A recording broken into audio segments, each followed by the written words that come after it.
এই যে মসজিদটা, এই যে ওদিকে দেখাও, এই যে মসজিদটা আছে ওখানে থাকেন আমরা, এই যে মসজিদটা আছে এই মসজিদের নাম হচ্ছে মসজিদে সাজার। মসজিদে সাজার। এই মসজিদে সাজার নাম কেন হলো শুনেন। মসজিদে সাজার রাসূল পাক সাল্লাল্লাহু তাআলা আলাইহি সাল্লাম এখানে ছিলেন।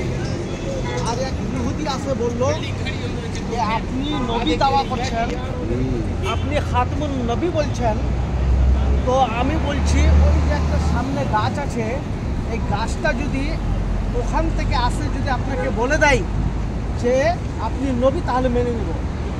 আল্লাহ রসুল বললেন, এটা হাদিস শরীফের মধ্যে এসছে, আল্লাহ রসুল বললেন এই ইহুদি তুমি যে বলবা না আমি যে বলবো, তুমি যে বলো যে নবী পাক তোমাকে ডাকলো।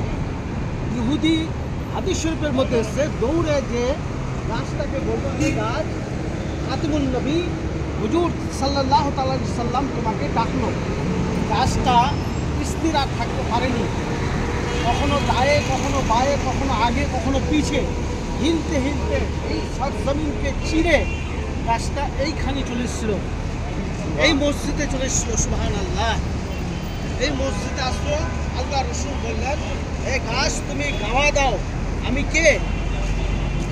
গাছটার প্রত্যেকটা পাতাতে, গাছের প্রত্যেকটা পাতাতে আওয়াজ এসেছিল আশহাদু আল্লা ইলাহা ইল্লাল্লাহ ওয়া আশহাদু আন্না মুহাম্মাদুর রাসূলুল্লাহ।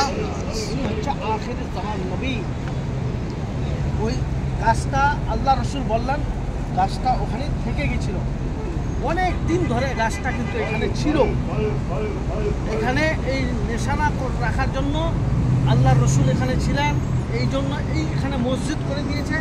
আর এই মসজিদটার নাম রেখে দিয়ে মসজিদে সাজার, মানে গাছওয়ালি মসজিদ, গাছওয়ালা মসজিদ। হ্যাঁ, সুবহানাল্লাহ। বুঝা গেল?